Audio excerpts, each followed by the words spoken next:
What's going on, guys? Welcome on back to Second and Short and our Fantasy Cheap Seats podcast. We provide you guys fantasy and dynasty football clarity from way up here in the cheap seat. I am Tyler Lauder, joined with the fantasy expert, Jason. Hey, what's going on, man? Just enjoying what an exciting week one we had. I have, and this is probably just because recency bias, but I have never seen a football week start and end on fire like it did, and it was fantastic to watch. Yeah, I mean, a great week one. I mean, we actually had some fireworks last night in Monday Night Football.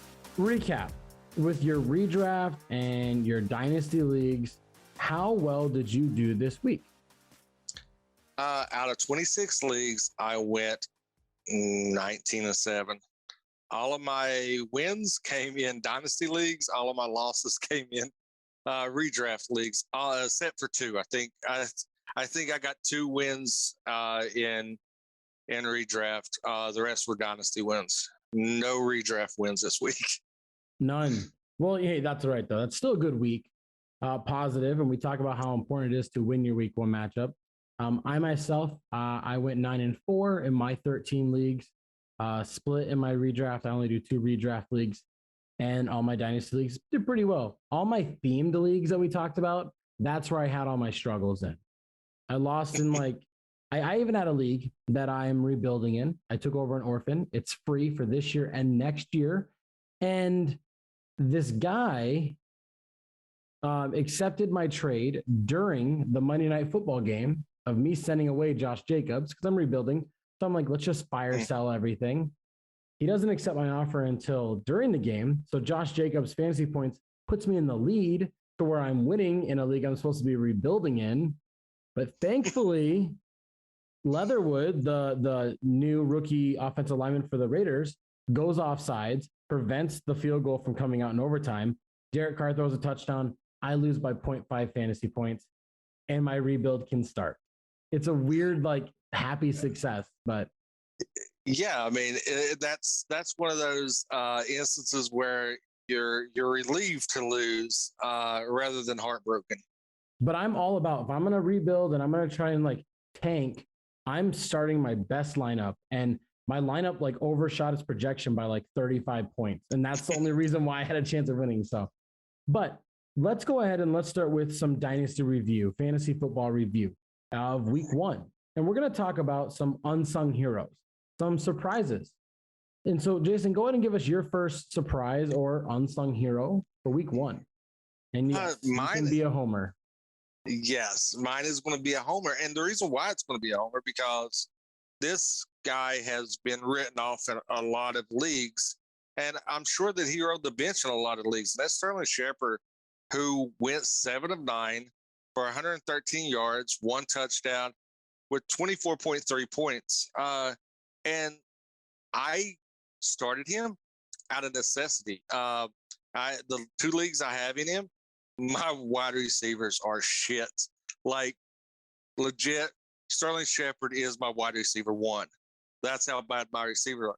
I'm good across the board everywhere else, but nobody wants to trade me for a wide receiver. I've got, running backs on my bench that are accumulating points that could be in somebody's starting lineup. But yeah, I'm going to be a homer. I think week one is allowed to be a homer, right?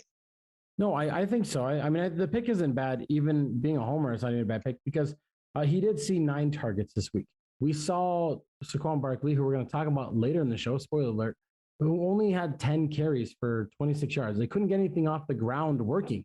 And then we see, Evan Ingram's out for the game. Darius Slayton was dealing with an injury earlier in the week, so we didn't know how that was going to play coming into the game. But overall, he came through in a game that they were losing and had to try and come back. And he was Daniel Jones, Mr. Reliable. And it shows here. And it's not just he caught a touchdown, which is another guy we'll talk about later. And that's why he had a good week. You could take away his touchdown and he still dropped 18 fantasy points for you. And he was only projected to get 10 or 11. I think he was projected right on that cusp of 11. And, like I said, I think they moved him into a more comfortable position by playing him in the slot since the addition of Galladay. I think that is where he will thrive in that offense, and it will help Jones as well. But I think that we do, have to taper that. He's not going to be an every week start unless necessity. But yeah, I mean, I was pleased to see him produce the 24.3 points that I got off of him in the two leagues that I had him in my lineup. Yeah, at age 28, he almost is looking like a guy that's going to take the backseat because they go out and sign Galladay. They go and it's not really add, but I mean, they kind of tailored their backup running back group. Barkley's back and healthy. We think Daniel Jones is going to be a guy that can potentially step up this year. But with so many weapons around, it's hard for me to say, yeah, go out and start any of these offensive weapons outside of Barkley for the Giants. Now, another unsung hero, my guy here, is running back Jamal Williams for the Detroit Lions. Now, the Detroit Lions had no right being involved in this game. And they almost came back to tie this game, which I would have been okay with, even though the 49ers were like my lock of the week, like guaranteed to win. Yeah. I was rooting for Detroit while watching that game. Now, Jamal Williams, DeAndre Swift, they both come in and Swift gets 11 carries. Jamal Williams gets 9. But Jamal Williams has a bigger impact as he gets 54 rushing yards and actually caps off a touchdown as well compared to DeAndre Swift's 39. Then we go into the passing game, and Jamal Williams receives 9 targets and DeAndre Swift receives 11. So identical. So we're looking at 18 to 22 total touches or targets and touches, which to me tells me that this is more of a running back by committee split between the two than it actually is Swift show, Williams falls second. And for me, I mean, a guy that comes in and is able to get 110 total yards, 8 receptions, a touchdown, good for 25.2 fantasy points in PPR standards. He's the type of guy that I feel like should be sitting in your flex spot almost every week due to his high volume in the passing game. And everybody kind of slept on this because, I mean, the coaching staff came out in training camp and was very vocal about it's going to be a very, very even split between these two because Jamal Williams, he backed up Aaron Jones in Green Bay for several years. He was a contributor. He was, that flex wide running back too that you could throw in there that, if their starter went down, he would step up, be a low level RB2 that you could start every week. And people like kind of dismissed it thinking, well, Swift is so much better. Jamal Williams definitely outperformed his expectations. And he's going to be consistent in that role, I believe.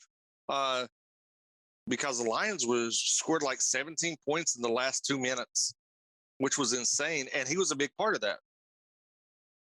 Yeah, he was. And a big thing here is that we have to look at is the fact that Jamal Williams got the goal line work, and that's the key here, and that's going to continue. So unsung heroes, surprises for week 1, just a little bit, is Sterling Shepard and Jamal Williams. Look for these guys to be mainstays on rosters going forward, but probably be able to be played in that flex position more often than not. Now, we'll do unsung heroes and surprises in a couple of weeks. We'll do it again. This segment will rotate. But let's jump into the meat and potatoes of every episode. And that is going to be our fantasy focus, where, yes, I know, and you've probably heard that term on many platforms, but our thing is talking about overreactions in the fantasy world. And let's just kind of focus back on up and not get carried away.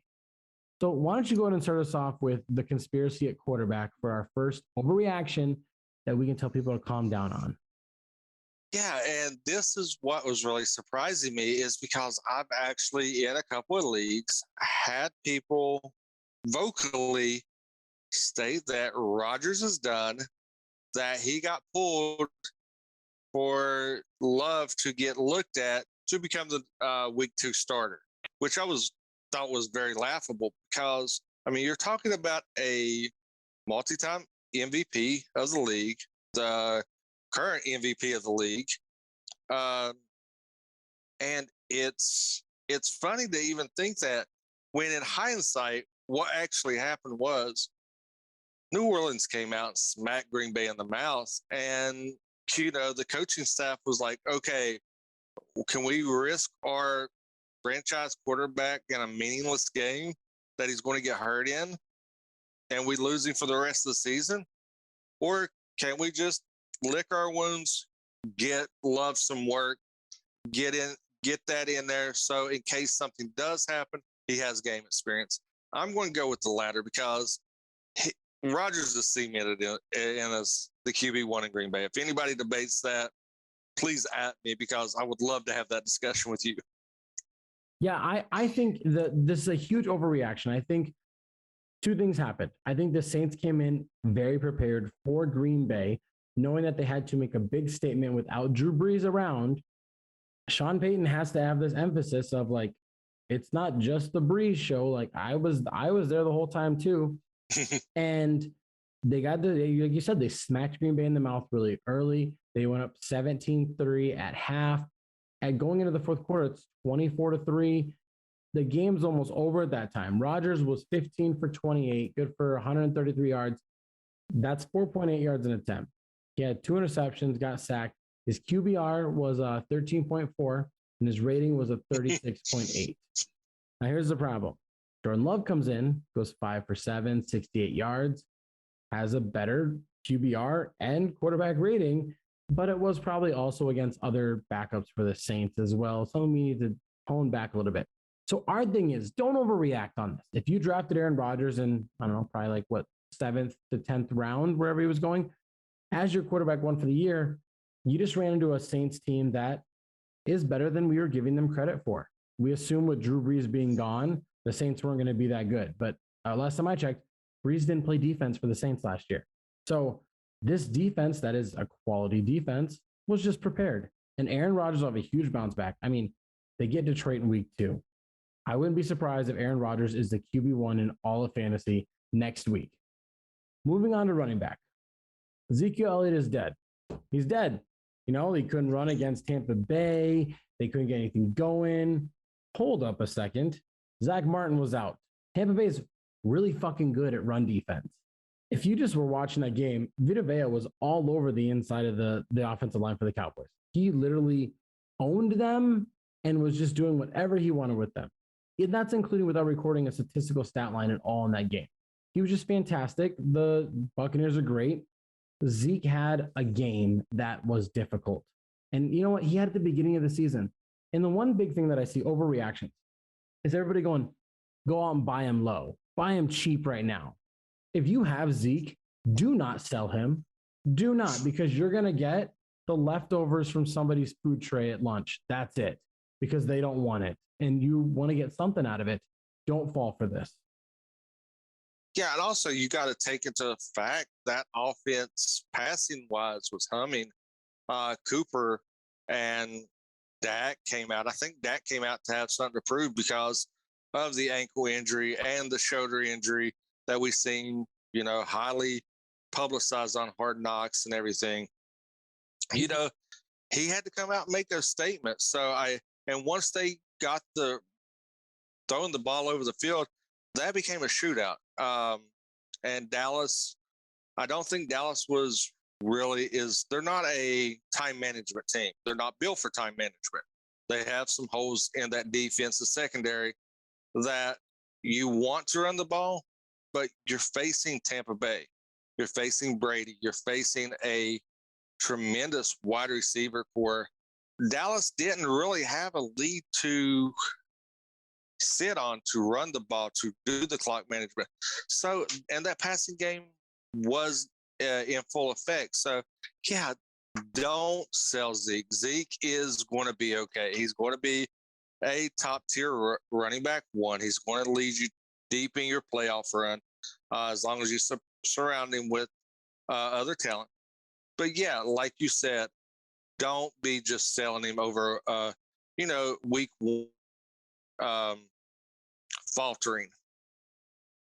Yeah, and I think just the biggest takeaway from this is that the Dallas Cowboys, like you said, had to compete in a shootout. Tampa Bay's got so many weapons that they were able to control the game pretty much on the pace that they wanted against Dallas's defense.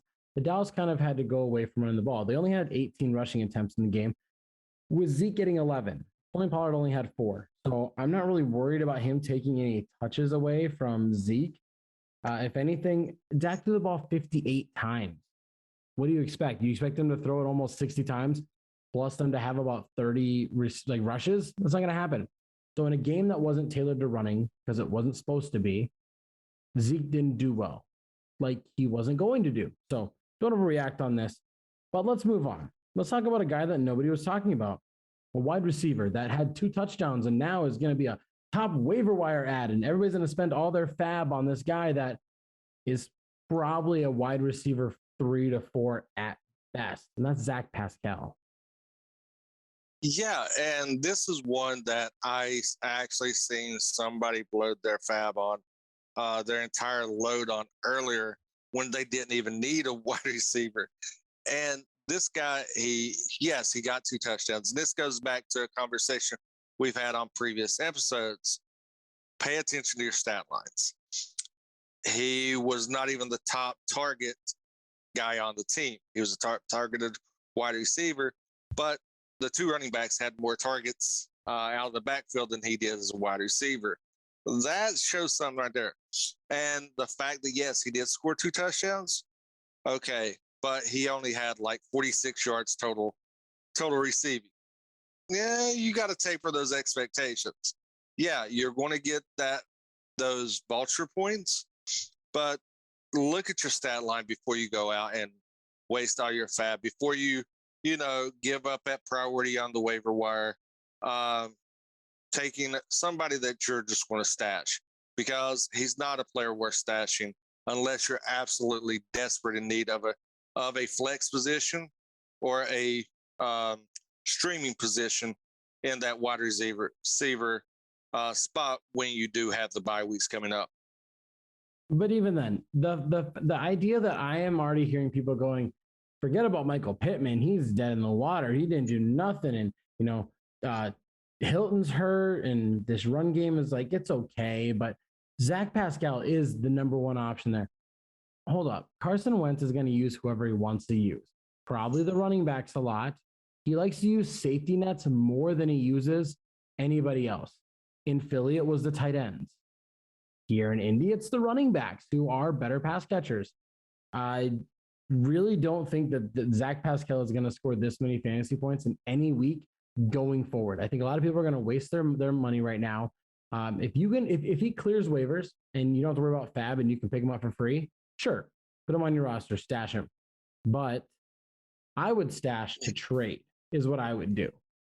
I'm not sitting here thinking that this guy is going to blow up, be a top 20-point scorer every week. No way. Get out of your minds. The running backs dominate there, and Carson Wentz is unpredictable when it comes to his wide receivers receiving targets. And this goes back to something that you pointed out, and that you're very good at. I'll actually give you credit in our league, is because you do have the ability to stash people. You get that fab, you get that waiver wire priority, and you kind of look at other teams that may be targeting them, and you can flip him, which is something, you talk about all the time. Sell high. This is a perfect example to grab a player that is a hot commodity coming out of week 1 that everybody's in love with, and going through and flipping him for maybe a future second, a better, packaging some, and getting those future picks, especially if you're rebuilding. I am the Gary V of Dynasty football. I will buy and sell and flip and trade, and I don't care if I pick up Zach Pascal for practically nothing at this garage sale, and I can turn around and package him with my 4th round pick and get somebody else's second, just to move up 15 to 20 spots. If he blows up and is a top 30 wide receiver for the next 3 years, I'm okay to lose on that, because I moved up in draft position, because it's a coin flip for me. He's either going to blow up and I'm going to be like, man, I should have kept him, or He's going to fall back down to the waiver wires of next year. I'll pick him up again when he has a big game, and I'll flip him again. And that's what I like to do. But let's talk about one more guy. Let's talk about Kyle Pitts. And he has a sad, not really us, but everybody that drafted him is, the number 4 tight end, and get him in your 4th round. And this is what I love about this, is because, you talk about the Zeke thing earlier about people wanting to sell him low over week 1 of his rookie season, it's comical. This is a kid who is dripping with athleticism. His first actual NFL start. Yes, he was 4 of 8 on receptions. That's given. I mean, what wide receiver has came into the league their first game and showed out? It takes a learning curve. I mean, we heard the comical line of, well, it's harder to judge these balls because it doesn't have the white lines on it, like college does. Yeah, and, and it comes at you a little bit faster. And you've got very large individuals looking at me, not taking anything away from Kyle Pitts' athleticism. You got to taper expectations. This is why I love people in rookie drafts and redrafts having such high rookie fever. Redrafts is where you're going to capitalize on this, because he has a bad game, and you could start talking, get in people's ear, and like, well, he wasn't that good. Yeah, he might not be your tight end 1, but mid-season, and I'm not and you listen to previous shows, I'm not a Kyle Pitts truther, but I do have my expectations. He's going to be a good streamlined flex down the road once he acclimates into the league and into that offense. So yeah, hold tight.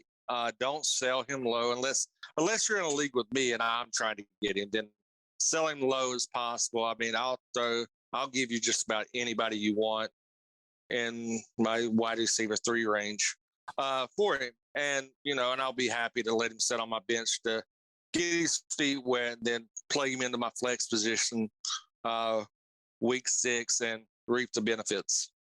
Yeah, and he's going to bounce back. The Atlanta Falcons looked horrendous against Philadelphia Eagles.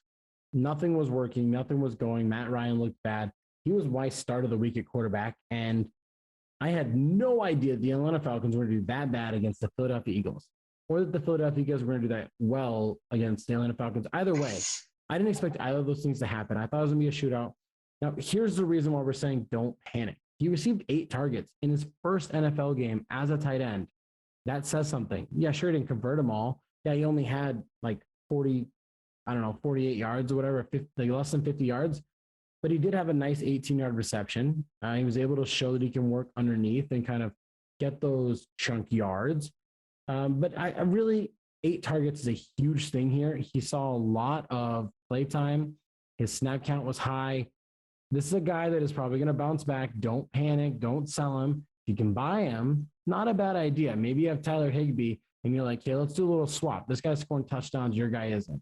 That's not going to work. But I'm just saying, it doesn't hurt to try. Maybe for some reason you have Jawan Johnson on your team or anything, or Noah Fant might be a switch you can make where you can upgrade your tight end because Noah Fant had a better week. And that is our fantasy focus overreactions for week 1. We'll be back next week to focus you guys back in here on fantasy and just not overreact as much. Now, one more segment before we get out of here. Let's give some bold takes for week 2. Jason, go ahead and kick us off. What is your bold take for week 2? And remember, when you go to a Mexican restaurant, the salsa might not be that spicy, but it's got a little hit, and that's okay. But it could be very spicy. These bold takes don't matter. It's whatever we want. The heat. Hit us up though. Yours is kind of spicy. Well, mine's kind of spicy. Mine also made me get heartburn and puke in my mouth a little bit, because I'm actually giving not only a division rival kudos and predicting him being a QB3 or better this week in week 2. I'm eating crow along with it because I am not. I've spoke out against him. I wasn't real high on him in the preseason toward the end of last season. And that's Jalen Hurts. I think he magically, I don't know what he done with his offseason regimen, but he looks like a totally different quarterback than what we seen last year in limited play. This year, it's like he has a swag.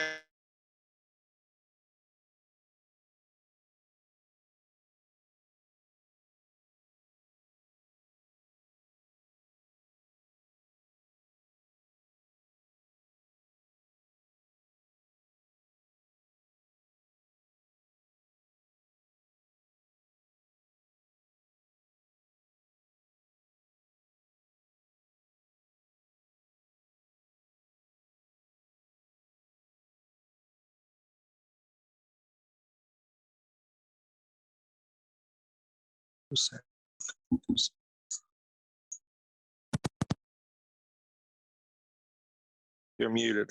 All right, now can you hear me? Yeah. All right. Yeah, just take back off where you said he's got a different swagger than he had last year.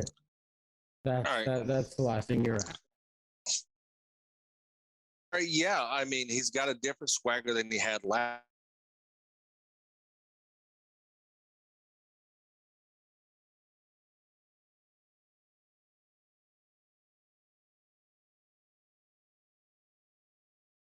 Leads me to believe that he's ready to take that next step into a tier quarterback. And I think he's going to get a San Francisco team this week that got kind of hit in the mouth by a Lions team that didn't have a lot of weapons.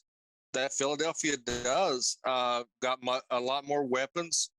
And I think he's going to take advantage of that. And I'm looking for big things this week. Yeah, it is totally possible. And he finishes the quarterback 6 this past week. And we could probably argue that if the Atlanta Falcons were somewhat of a competent NFL franchise this week, that he probably could have scored more if they were kind of competing with him. Now, the upside that he has here going against San Francisco that Jared Goff doesn't is his mobility.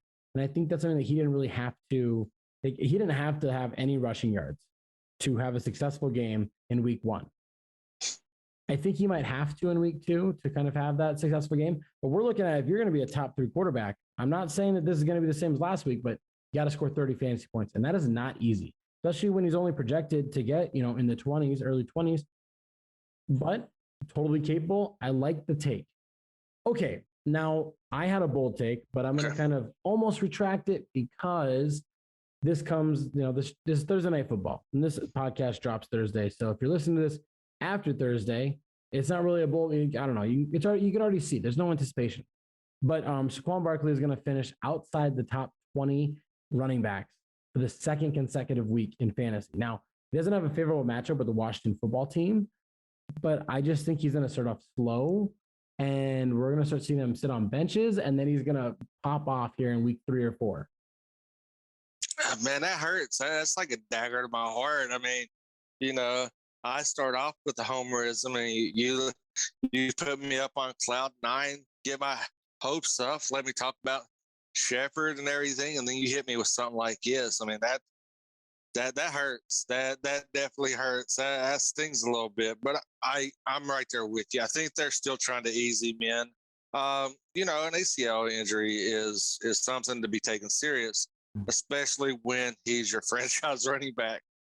And facing a Washington team that is a stout front line to run against, that has some big bodies that clog up holes, and the Giants having the woes they do on the offensive line, I could definitely see this being true. I'm not hating on you for it. I can get on board with that because of the matchup and the line that New York has. And I think they're going to be playing from behind. They're going to have to rely more on Jones' arm than Saquon's legs.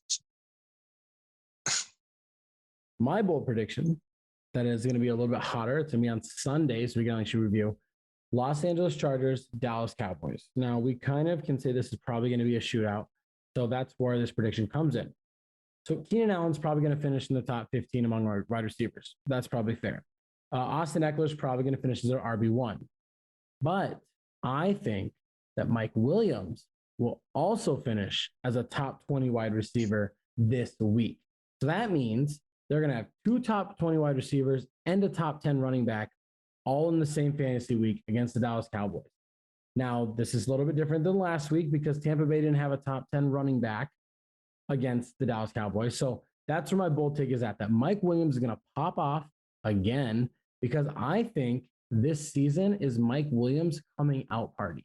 I like Mike Williams. I think that his injury history is what has gave him the ceiling that he has and lets people sleep on him because he is a little injury prone.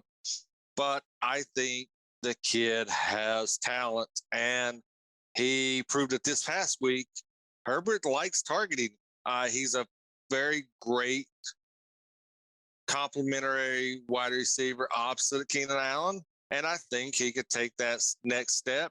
And I'm cool with that. I think that is a little spicy. I mean, that's like mango habanero spicy in my opinion, but I like it. I like it. It's a little sweet, it's a little Bring hot, the heat.